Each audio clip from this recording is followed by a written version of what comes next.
Hello guys, आप लोगों का स्वागत है एक और नए वीडियो में। आज मैं एक्सप्लेन करने वाला हूँ कागोरोवाची मांगा चैप्टर 28, 29 एंड 30। एंड कागोरोवाची मांगा अब बहुत ही ज्यादा इंटरेस्टिंग हो रहा है। तो अगर आपको पता नहीं है कि ये स्टोरी कैसी है तो आप लोग मेरे पुराने वीडियोस को देख सकते हो, आपको अच्छे से पता चल जाएगा। एंड हम लोग बिना टाइम वेस्ट करे आज की इस वीडियो को स्टार्ट करते हैं। चैप्टर 28, इसके स्टार्ट में हम लोग एक डेट देखते हैं। यहाँ पे नवंबर 4 का डेट दिया गया है। यहाँ पे चिरो एंड शिवा बैठ के बात कर रहे होते। चिरो यहाँ पे बताता है कि इंटेंट को एक्टिवेट करना बहुत ही ज्यादा एग्जॉस्टेड करने वाला काम है जितना उसने सोचा था, बिकॉज एंटेन अभी एक अलग सब स्पेस में है एंड उसको लॉन्ग टाइम के लिए कनेक्ट करके रखना बहुत ही ज्यादा मुश्किल है। तो अब शिवा उसे बोलता है तुम धीरे करो, अच्छे से धीरे धीरे करो, शांति से। एंड यहाँ पे चिरो शिवा को बताता है सब स्पेस के बारे में। ये हमारे वर्ल्ड में एग्जिस्ट नहीं करता है, ये एक सब स्पेस है एंड इसके अंदर इन्फिनिटी जगह है। यहाँ पे बहुत सारी खुली जगह है एंड ये सब स्पेस फिजिकली एग्जिस्ट नहीं करता।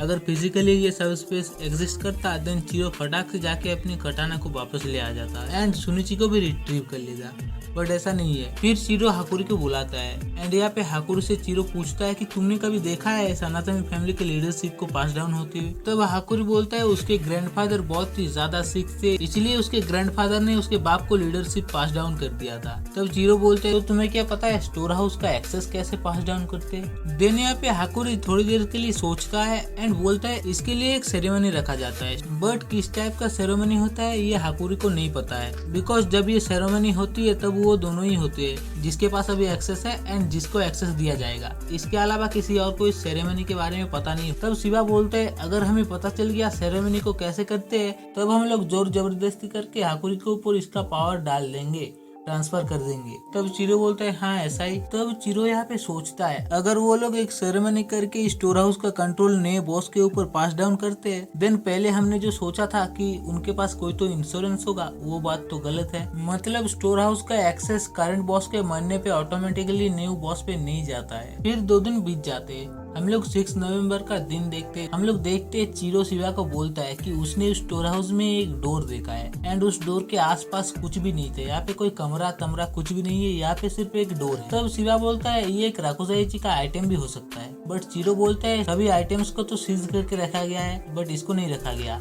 एंड इस डोर के सामने सिर्फ हम लोग कुछ शॉर्ट्स को देखते जिनको बिना कवर के रखा गया था। ये प्रोबेबली फाइटिंग के लिए यूज किया जाता है। तब शिवा बोलता है ये प्रोबेबली हमारे वर्ल्ड से उस वर्ल्ड में जाने का एक रास्ता है, बट चिरो बोलते है ऐसा तो नहीं है, बिकॉज मैंने बहुत सारे सॉर्सरर्स को इधर आते हुए देखा है इस सब स्पेस में, बट वो लोग इस डोर का यूज नहीं करते है। वो लोग टेलीपोर्ट होकर इधर आते हैं एंड वापस चले जाते हैं। एक सॉर्सरर यहाँ पे सभी कैदियों को खाना देने के लिए आया था जिनको बेचा जाएगा राकुजाइची ऑक्शन में। तब चिरो बोलता है इधर एक कॉन्ट्राडिक्शन है between the door and the way the store house works. तब शिवा बोलता है ये तो बहुत ही ज्यादा अजीब है एंड चिरो इस मोमेंट पे बोलता है ये एक इमरजेंसी डोर है। फॉर एग्जाम्पल इनका लीडर मतलब सनातनी फैमिली का लीडर झूठ बोल रहा था, वो अगर मर गया तो ये सब स्पेस गायब नहीं होगा, डिसअपियर नहीं होगा। यहाँ पे सिर्फ हमारे वर्ल्ड एंड इस सब स्पेस के बीच में आने जाने का रास्ता बंद हो जाएगा। तो अब शिवा बोलता है तो इसीलिए अगर बॉस मर गया तो कोई भी स्टोर हाउस में आ जा नहीं सकता, कोई भी वहाँ से निकल नहीं सकता। तो अब चिरो यहाँ पे बोलता है मे बी ये डोर उसी काम के लिए है, ये डोर एक इमरजेंसी डोर है। अगर इनका लीडर मर गया तो ये डोर उनके लिए इस सब स्पेस में एक्सेस करने का रास्ता है। तब शिवा बोलते हैं हाँ ठीक है,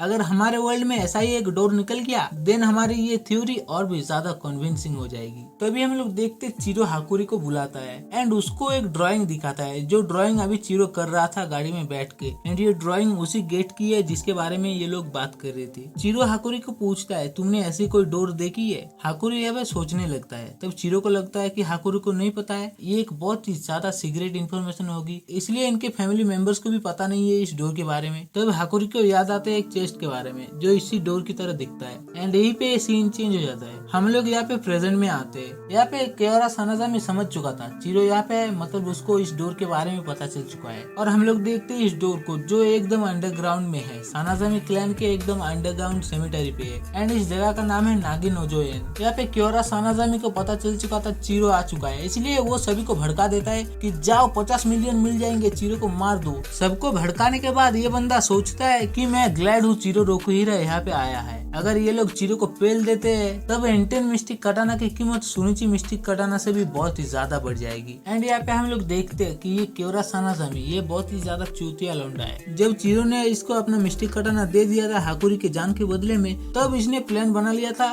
कि हम चिरो को पेल देगा एंड चिरो को मारने पे हमारा कोई गिल्ट भी नहीं रहेगा। चिरो को मार देंगे एंड मिस्टिक कटाना का कंट्रोल हमारे ऊपर आ जाएगा। एंड यहीं पे सीन चेंज हो जाता है। हम लोग एक गाड़ी को देखते, ये शिवा की गाड़ी थी। इस गाड़ी में चिरो की पूरी गैंग भरी हुई थी। यहाँ पे इनकी प्लानिंग थी कि शिवा और हाकुरी चुपके से अंदर घुस जाएंगे शिवा के टेलीपोर्टेशन टेक्निक के यूज करके, बट चिरो मेन गेट से घुसेगा। और इसी मोमेंट पे हम लोग देखते चिरो बताता है क्लाउड गाउजर के बारे में, जिसको उसने पहले तोड़ दिया था सोजी के साथ फाइट में। यहाँ पे चिरो बोलता है वो क्लाउड गाउजर को अभी भी यूज कर सकता है।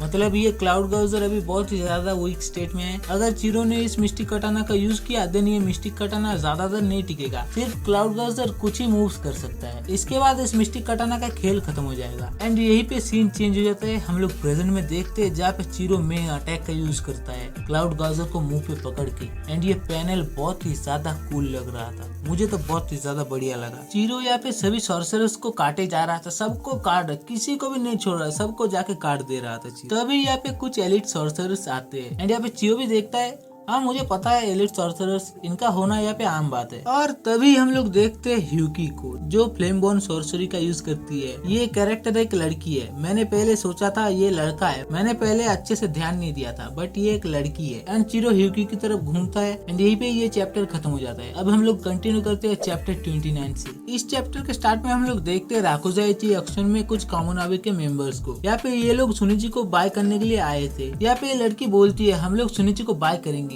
बट यहाँ पे तो ये लोग इंसानों को बेचते हैं। तो अब ये लोंडा बोलता है हम लोग इस वर्ल्ड में सभी को बचा नहीं सकते, हम लोग सब कुछ ठीक नहीं कर सकते। यहाँ पे हमें चूज करना पड़ता है कि हम लोग किसे बचाएंगे। और मुझे लगता है कि तुम्हें सुनिची के असली पावर के बारे में पता नहीं है। तुम ऐसा सोचो कि अगर हमने सुनिची को इस ऑक्शन में बाय कर लिया देन हम लोग लाखों लोगों की जान बचा रहे हैं। तभी यहाँ पे सीन चेंज हो जाता है। हम लोग चिरो की फाइट देखते हैं। तभी यहाँ पे हम लोग फ्लैशबैक देखते हैं। शिवा चिरो को बोलता है मैं तुमको टेलीपोर्ट करके एकदम अंदर ले जा सकता हूँ राकुजाइची ऑक्शन के, बट तुम सीधा गेट से क्यों जाना चाहते हो। तब चिरो बोलता है ऐसे भी अंदर बहुत सारे गार्ड्स होंगे। तब शिवा बोलता है तुम उस फायरबोर्न सॉर्सरी यूज करने वाली लड़की से बात करने जा रहे हो, ये बहुत ही ज्यादा बड़ा चैलेंज हो जाएगा। एंड यहाँ पे चिरो बोलता है मुझे जाना ही पड़ेगा, मुझे उससे एक काम है। तो अब हम लोग इनके फाइट के बीच में आते हैं जहाँ पे ये सॉर्सरर सोचते हैं ह्यूकी एंड चिरो आपस में भिड़ जाएंगे एंड एक दूसरे को खत्म कर देंगे। और तभी ये दोनों एक दूसरे के आमने सामने आ जाते हैं एंड चिरो बोलता है मुझे तुमसे बात करनी है। तब ह्यूकी बोलता है दैट्स माय लाइन बेस्टर्ड। तब चिरो सोचता है ये मोटा एक स्पेस बना चुका है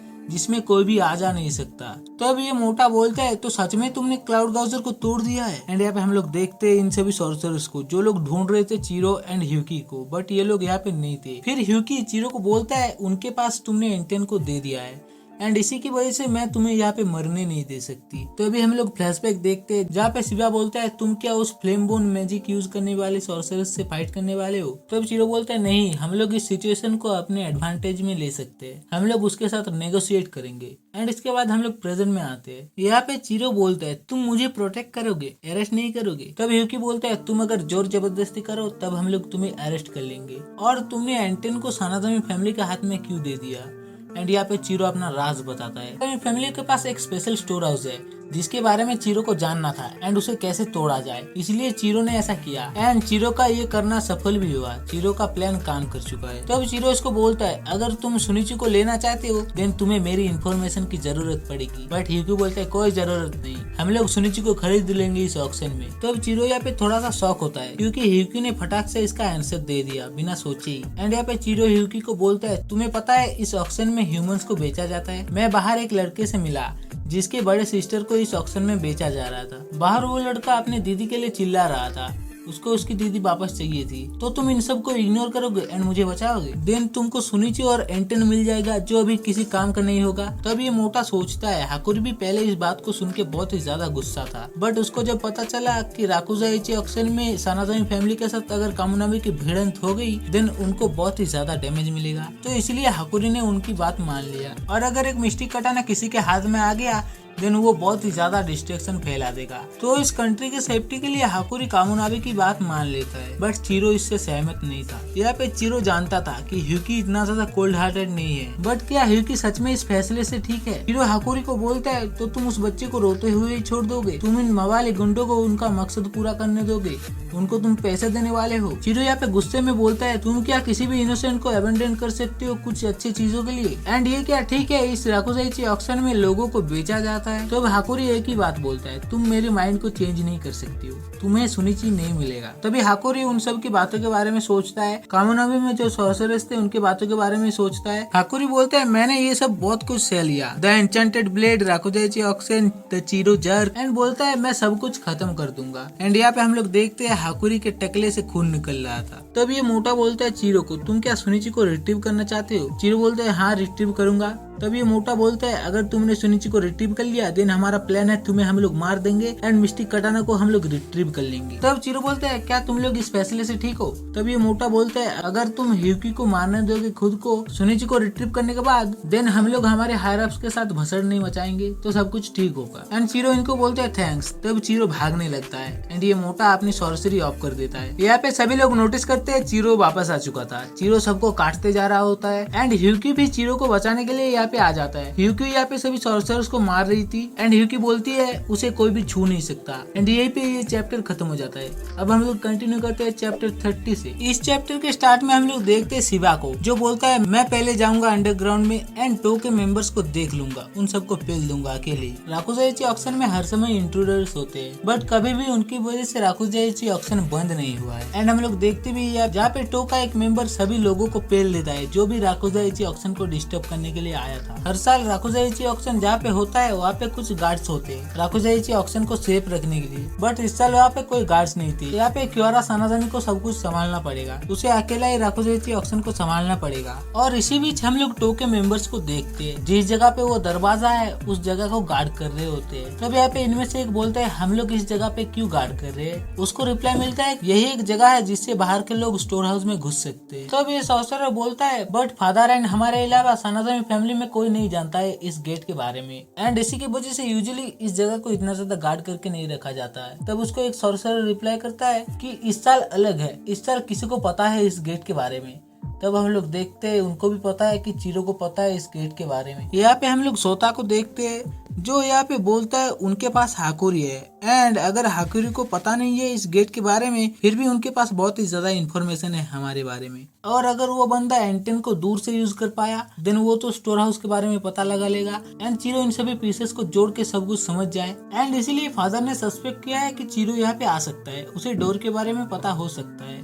तब दूसरा बंदा बोलता है तो तुम हमें सीधा सीधा बोल दो ना चीरो यहाँ पे आने वाला है। Father bent out of the से बिकॉज उसने हाकुरी को एक बार्गेनिंग चिप की तरह यूज किया है। एंड यहाँ पे इनको पता चलता है कि चीरो रोकुहिरा को देखा गया है एंट्रेंस में। यहाँ पे ये लोग सोचते हैं तब तो हाकुरी भी आया होगा चीरो के साथ। तब दूसरा सॉर्सरर बोलता है हाकुरी नहीं आया होगा, वो बहुत ही ज्यादा कावर्ड है। एंड यहाँ पे एक टेलीपोर्ट करने वाला बंदा है, मतलब ये लोग बात कर रहे थे शिवा के बारे में, इसलिए ये लोग बहुत ही ज्यादा चौकन्ने हो जाते हैं बिकॉज शिवा टेलीपोर्ट होके कहीं से भी आ सकता है। एंड यहाँ पे हम लोग फ्लैशबैक देखते हैं जहाँ पे ये बंदा हाकुरी शिवा को बता रहा होता है इनके प्लान्स के बारे में। यहाँ पे हाकुरी बोलता है उसका बड़ा भाई सोटा वो बहुत ही ज्यादा स्मार्ट है। ये भी बताया जाता है कि सोटा उसके बाप से भी ज्यादा स्मार्ट है बट उसकी एक ही कमजोरी है एंड वो कमजोरी है हाकुरी, उसका छोटा भाई। कभी हम लोग देखते हैं हाकुरी उनके सामने आ जाता है प्रेजेंट में उन सॉर्सरर्स के सामने चुपके से एंड उनके बीच से सीधा भागे जाता है। तो अब सोटा हाकुरी को देखता है एंड उसके पीछे पड़ जाता है। तो अब हम लोग देखते हैं ये लोग बात कर रहे होते हैं। सोटा तो जोश में आ चुका है अपने भाई को देख के, बट यहाँ पे इस मोमेंट पे वो लोग शिवा को देखते हैं जो यहाँ पे टेलीपोर्ट होके आ चुका था एकदम गेट के सामने। यहाँ पे शिवा इनको बोलता है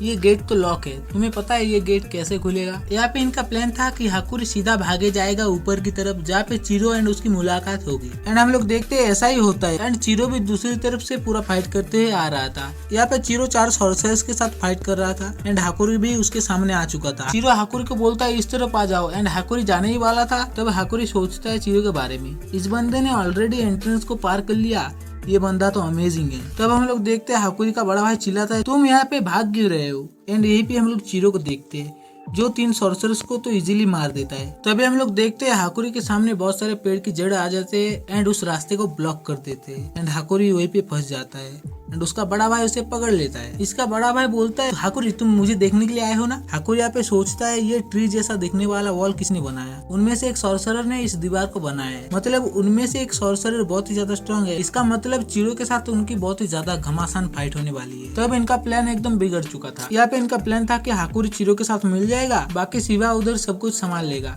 बट ऐसा नहीं हुआ। इनका प्लान पूरा बिगड़ चुका था। तब हाकुरी सोचता है मैं यहाँ पे मार खाता रहूं एंड टाइम बचाता रहूं जब तक कि चिरो यहाँ पे ना आ जाता। बट चिरो के साथ जिनकी फाइट हो रही थी वो लोग बहुत ही ज्यादा स्ट्रॉन्ग है। मतलब वहाँ पे बहुत ही ज्यादा लंबी फाइट चलने वाली थी। यहाँ पे हाकुरी चिरो एंड शिवा के बारे में सोचता है कि ये लोग कितने ज्यादा अच्छे हैं, ये लोग सबकी केयर करते हैं। तब हाकुरी खुद को बहुत ही ज्यादा कोसता है, मैं यूजफुल नहीं हूँ, अगर मुझे यूजफुल बनना पड़ेगा देन मुझे इसको डिफीट करना पड़ेगा। तब हाकुरी अपनी सॉर्सरी यूज करता है एंड बोलता है मैं यहाँ पे तुम्हें हराने के लिए आया हूँ। और यहाँ पे हम लोग कुछ सेकंड पहले देखते हैं, मतलब ये 32 सेकंड का फ्लैशबैक देखते हैं जहाँ पे चिरो के साथ इन सभी सॉर्सर्स की फाइट होने वाली थी और हाकुरी दूसरी तरफ से भागे हुए आ रहा था। चिरो ने तो यहाँ पे 3 सॉर्सर्स को बहुत ही ज्यादा इजीली मार दिया, बट यहाँ पे एक सॉर्सरर चिरो के अटैक को ब्लॉक कर लेता है एंड चिरो के ऊपर अटैक भी करता है, बट चिरो बच जाता है। तब ये सॉर्सरर नोटिस करता है कि क्लाउड गजर टूट चुका है एंड ये मिस्टिक काटाना टूटने की वजह से इतना भी ज्यादा स्ट्रॉन्ग नहीं है। एंड चिरो यहाँ पे देखता है ये सॉर्सरर उस रास्ते को ब्लॉक कर देता है। चिरो तभी नोटिस करता है इस सॉर्सरर के हाथ में वही टैटू था। इन टैटूज को चिरो ने पहले देखा था जहाँ पे चिरो के डैड को कुछ लोग मारने के लिए आए थे, मिस्टिक काटाना को चुराने के लिए आए थे। वहाँ पे चिरो ने उन सॉर्सरर्स के हाथ में ये टैटू देखा था, इसलिए चिरो यहाँ पे बहुत ही ज्यादा गुस्से में आ जाता है एंड यही पे ये चैप्टर खत्म हो जाता है। इसके बाद से आपको ऐसी लॉन्ग वीडियो नहीं देखने को मिलेगी। मैं सेपरेट करके चैप्टर एक्सप्लेन करूंगा। इस वीडियो को रिकॉर्ड करने में और एडिट करने में मेरी तो फट के हाथ में आ जाती है, तो इसलिए एक एक चैप्टर करके एक्सप्लेन करूंगा। और अगर आपको ये वीडियो अच्छा लगा तो वीडियो को लाइक कर दो। ऐसे ही वीडियोस देखने के लिए चैनल को सब्सक्राइब कर लो। एंड मैं ब्लैक क्लोवर मांगा भी एक्सप्लेन कर रहा हूँ, तो मैंने 4-5 वीडियोस बना के रखा है, उनको देख लेना। एंड आगे भी वीडियोस आने वाले हैं, इसलिए सब्सक्राइब करना मस्ट है। तो ये वीडियो यहीं पे खत्म होती है। मिलते हैं किसी और वीडियो में। Till then good bye.